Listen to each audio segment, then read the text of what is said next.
नमस्कार, good morning सगळ्यांना. आणि आज आम्ही शेगावला जायला निघालो होतो. तसा तर आम्हाला 5 वाजताच उठायचं होतं, पण आम्ही उठलो 6ला. त्यानंतर अंघोळी वगैरे केल्या आणि आम्हाला निघायला घरून 7-7:30च वाजले. म्हणजे थोडा उशीरच झाला, पण थंडी खूप होती त्यामुळे उशीर झाला.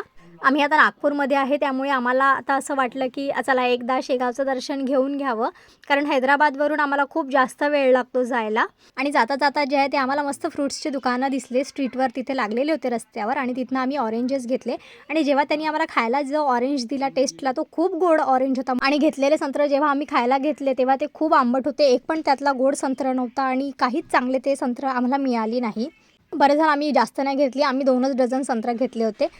असं करत करत जे आहे आम्ही 12ला वगैरे जे आहे शेगावमध्ये पोहोचलो आणि गाडीच्या पार्किंगमध्ये गाडीसुद्धा लावून दिली. त्यानंतर निघालो दर्शनासाठी. आणि आमच्यासोबत जे आहे माझे मोठे आई आणि मोठे बाबा पण होते सोबत. आणि जसं आम्ही थोडंसं पुढे गेलो तर एक गजरेवाला दिसला आणि मला घ्यायचे नव्हते, पण त्यांनी मला एवढा आग्रह केला की त्याला मला लावूनच दिले गजरे, की नाही तुम्ही घ्या. तर असे 10ला 2 जे आहे ते मी गजरे घेतले आणि ते मला लावावेच लागले. त्यानंतर जे आहे आम्ही लाईनमध्ये लागलो. तिथे लिहिलं होतं, वेळ तर लिहिलं होतं की 1 तास लागेल दर्शनाला. आणि बरोबर जे आहे 1 तासामध्ये आम्ही दर्शन करून बाहेर निघालो. दर्शन खूप सुंदर झालं, गर्दी जास्त होती नाही.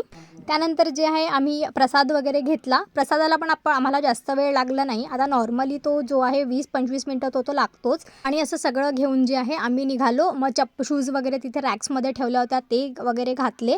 आणि युगीतला टेबलवर बसूनच घालायचे होते त्याचे शूज, तर मग ते घालून मग आम्ही निघालो. आणि आम्हाला घरी परत यायचं नव्हतं नागपूरला, आम्हाला अकोल्याला जायचं होतं. अकोल्याला माझी ताई राहते, त्यांच्याकडेच आमचा आजचा मुक्काम होता. तर आम्ही संध्याकाळी त्यांच्याकडे गेलो आणि तिथे पण भयंकर थंडी होती, तर तिथे आम्ही मस्त अशी शेकोटी वगैरे पेटवली.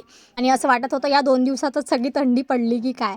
नंतर झाली दुसऱ्या दिवशीची सकाळ. तर आज आम्हाला निघायचं होतं, पण त्यांनी खूप आग्रह केला जेवण करून जा, तर मग त्यासाठी आम्ही थांबलो. त्यानंतर जे आहे युगीतला काईटच उडवायची होती.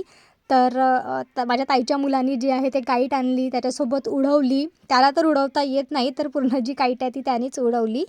आणि त्याला चक्री पण पकडता येत नव्हती, पण तो कसाबसा प्रयत्न करत होता. आणि असं मस्त युगीतनी मस्त मज्जा केली. मग यांचं काईट वगैरे सुरू होतं तोपर्यंत मस्त आम्ही नाश्ता वगैरे केला. आणि खूप दिवसांनी जे आहे थंडी खूप असल्यामुळे आम्ही मस्त उन्हात टेरेसवर नाश्ता केला. खूप दिवसांनी असा नाश्ता वगैरे केला. त्यानंतर आपलं सगळे कामं वगैरे आटपून जे आहे जेवण वगैरे झालं आमचं. आणि मला वाटते 12 वगैरे वाजता जे आहे ते आम्ही अकोल्यावरून निघालो. आणि आता अकोल्यावरून आम्हाला डायरेक्ट नागपूरलाच जायचं होतं, मध्ये आमचा कुठलाच स्टॉप नव्हता. तर असं जे आहे एका दिवसात आमचं ट्रिप पूर्ण झाली. इथनं सकाळी निघालो आणि दुसऱ्या दिवशी परत आलो. आणि जाताना येताना पूर्ण वेळ जो आहे युगीत माझ्या मांडीत झोपूनच होता. ओके, बाय बाय, भेटू नेक्स्ट व्लॉगमध्ये.